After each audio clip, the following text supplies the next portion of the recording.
According to a deep dive investigation, it turns out that there is a massive network. Basically, it's a giant, well-oiled machine which consists of different organizations, different NGOs, and different religious centers, which take the illegal immigrants coming across the U.S. southern border and they transport them to the interior of the United States, with the vast majority of these illegal immigrants winding up in Republican congressional districts.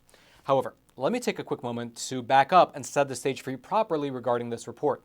To start with, according to the most recent data, it was just revealed a few days ago that white people are now officially a minority within the state of Texas. You heard that right. According to the most recent U.S. Census, Hispanics have now become the majority, at least within that state. Here's specifically how the new numbers break down. Latinos make up 40.2% of the state, whereas white people now make up 39.8%. Now, while this development did make many headlines, with most of the mainstream media outlets in this country touting it as a win for diversity, well, for the people who are actually paying attention, this was not really a surprise. Because of the surge in illegal immigrants coming across the U.S. southern border, with many of them coming straight into Texas, well, it was only a matter of time before they became a majority.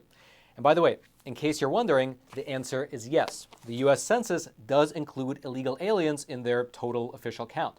That's because, if you remember back to President Trump's time in office, he made the attempt to either stop illegal aliens from being counted in the census, or at the very least, he attempted to add a question to the U.S. Census asking the respondent whether or not they were a U.S. citizen.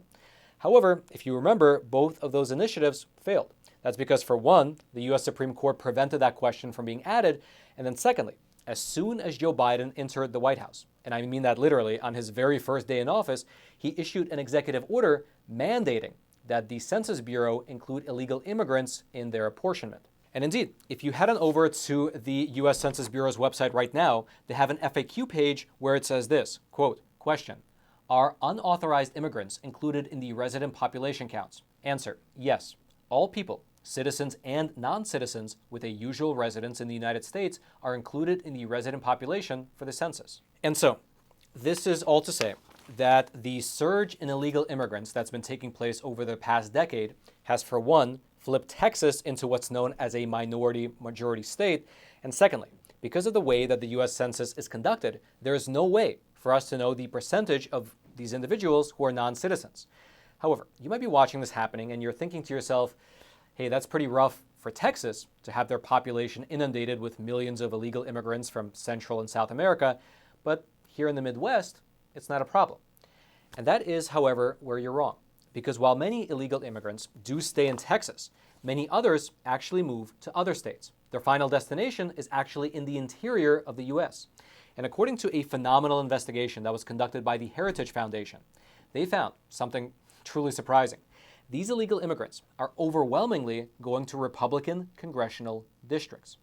You see, what happened was that the researchers over at the Heritage Foundation, they were getting one report after another of these different non-governmental organizations, these different NGOs, which were actively working to, for one, help process illegal aliens, and then secondly, once they were done being processed, these NGOs were helping to transport tens of thousands of them into the interior of the U.S. And so, in order to figure out whether this was really happening or not, the Heritage Foundation used a pretty clever technique. It's called geofencing in order to track whether this was actually true or not. Now, in case you've never heard of it before, geofencing is a well-known technique within the world of advertising. You basically set up a digital geographic boundary, and if a cell phone is located within that boundary, you can do many things, including tracking where that phone goes.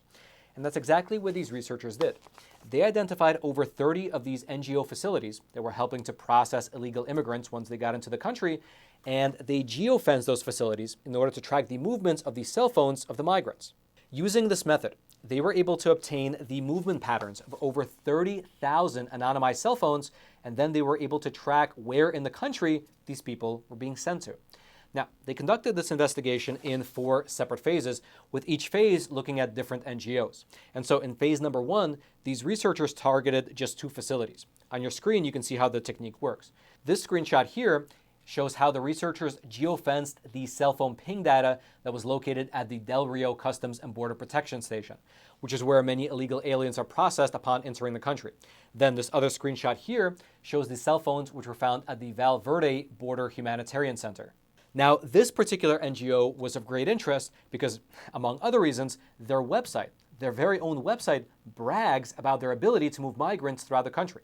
Specifically, if you look at the website of the Val Verde Border Humanitarian Center, this is how they describe themselves. Quote, a group of local citizens and agencies that have united to develop an efficient way to transition refugees to their destinations upon release of federal custody through a unified and coordinated effort. Furthermore, they also wrote that, quote, we also do our best to arrange transportation to the city in which their U.S. sponsor lives. And so, for phase number 1 of their investigation, in total, the researchers were able to isolate 407 unique cell phones at these 2 different locations. And after tracking their movements for about a month, here's what they found. These 407 devices that were all geofenced in the south of Texas were later traced, again, just within the span of 1 month, to 40 states. Within just a single month, these cell phones made their way to 40 different states, as well as, I should mention, to several cities up in Canada. Then, after these initial 407 phones, the researchers moved on to phase 2 of their investigation. This involved them geofencing 20 different NGO facilities. You can see the ones they chose on the map on your screen. And in terms of why these specific 20 NGOs were chosen, well, here's what they wrote in their final report. Quote, these locations were chosen based on human source information, as well as open source intelligence that they may be involved in helping illegal aliens travel from the border to various parts of the interior. And so, after geofencing these 20 different NGO facilities, the researchers were able to isolate 22,000 unique mobile devices that they were then able to track as they made their way across the country. And what they found might shock you. Here's the map. Within just a single month, these 22,000 mobile devices made their way across the entirety of the nation. However, this is where things get interesting. The final destinations of these mobile devices appear to overwhelmingly show up in Republican congressional districts. Here's specifically what the researchers wrote in their final report. Quote, the devices were later traced to 431 separate U.S. congressional districts out of a total of 435 congressional districts. Of the 52 congressional districts with the highest density of devices, 71% were Republican congressional districts. But this investigation actually gets a lot deeper, which we'll get into right after I introduce the sponsor of today's episode by showing you this little piece of money. Or rather, I should say that this is fake money being printed into oblivion by those geniuses over in Washington, D.C. And so before they completely obliterate your life savings, what I recommend you do is to convert that fake money into real money, which is physical gold and silver. And the best company to use is the sponsor of today's episode, American Hartford Gold, who also happens to be my own personal gold and silver bullion dealer. Now, American Hartford Gold is one of the best companies in the game. Besides myself, they have thousands of other 5-star ratings across the country. They have an A+ rating with the Better Business Bureau. They ship quickly, directly to your doorstep. Their product listings are awesome. They're stacked with great options of gold and silver bullion and coins. And best of all, they have amazing customer service. When you pick up the phone and call them, you feel good because not only do they have friendly staff, but they're a patriotic company that actually sponsors a program like ours, so you feel good knowing you support a company that supports the truth getting out into the wider American audience. And so calling them up is a no-brainer. But best of all, if you tell them that Roman sent you, they will throw in up to $5,000 worth of free silver with your first purchase. So giving them a call is a real no-brainer. So hit them up. It's 866-242-2352. That's 866-242-2352, or you can simply text the word Roman, R-O-M-A-N, Roman, to 65532. Roman to 65532. Of course, all their details will be down in the description box below. And now, let's head on back to the studio. I repeat, out of the congressional districts with the highest density of this illegal alien migration, 71% were Republican-controlled districts. With those types of numbers, it really makes you wonder whether that's being done by accident or by design. And furthermore, it is worth noting that this is just a single month. Imagine what this looks like throughout the entirety of the year. Now, phase 3 and phase 4 of their investigations found similar results. In phase 3, they geofenced these 13 NGOs right here, and from them, they were able to isolate 5,000 unique mobile devices. And they found, after tracing them, that they reached 434 congressional districts within a month throughout the nation. Then, in phase number 4, the researchers isolated just one facility. It was the Catholic Charities of the Rio Grande Valley, which is located in the city of San Juan, Texas. In this one Catholic center, they were able to identify 3,400 unique mobile devices that, again, just within the span of one single month, made it to 433 different congressional districts. All these different findings, they led the investigators to write this as a part of their conclusion. Quote, the investigation confirmed that a host of NGOs are actively facilitating the border crisis. Overflow from Customs and Border Protection is being transferred to these organizations so that Border Patrol avoids overcrowded facilities. These organizations apply for and receive taxpayer money to provide processing and transportation services to facilitate the migration of illegal aliens into the interior of the country. Mobile devices that were at these NGO facilities later appeared in all but one congressional district in the United States. Now, they don't make it clear in this report which is the one congressional district that was spared, but if I had to take a guess, I would assume that it is the congressional district for the state of Hawaii. Regardless, as you can clearly see from this research, this issue is not limited only to Texas. Once these illegal aliens get into the country, there is a well-established network, basically a well-oiled machine that's already in place that transports them all across the country, but not evenly. Because interestingly, they are transported overwhelmingly into Republican congressional districts, which suddenly might make it a bit more clear as to why House Democrats have once again recently proposed a bill that would grant amnesty to the millions of illegal immigrants who are currently living inside the country. I wonder what such a change would do to the voting population inside of those Republican districts that are quite literally having an influx of illegal aliens being sent to them by these different NGOs. Really makes you wonder.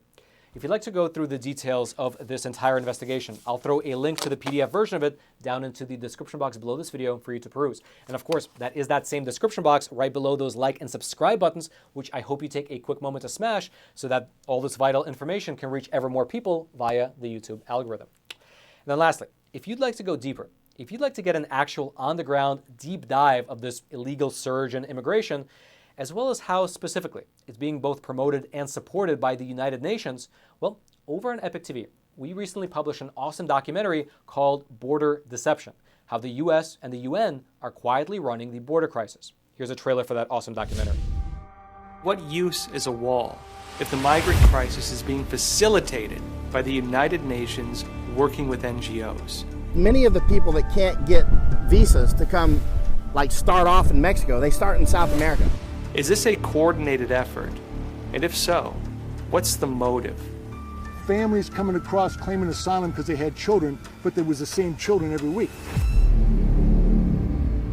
They started testing DNA to make sure that the children were in fact children of the parents. 30% weren't. What's really happening at the US-Mexico border? These are all human smuggling cases from the past couple of weeks. What caused the U.S. policy shift from mass immigration?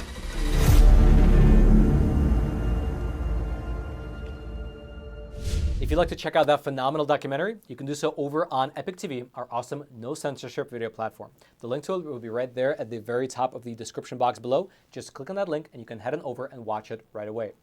And I do hope you check it out because in reality, almost everything that Americans are being told regarding the border crisis turns out to be an illusion. And so if you check out that documentary, well, you'll be enlightened to the facts, which can't be denied because we literally have a crew on the ground there in both sides of the border, as well as in Central America, showing you what's actually taking place. And so as long as you can trust your eyes, you will know what's actually happening in regards to the border crisis. Again, the link to that documentary will be right there at the very top of the description box below. And then until next time, I'm your host, Roman from the Epoch Times. Stay informed, and most importantly, stay free.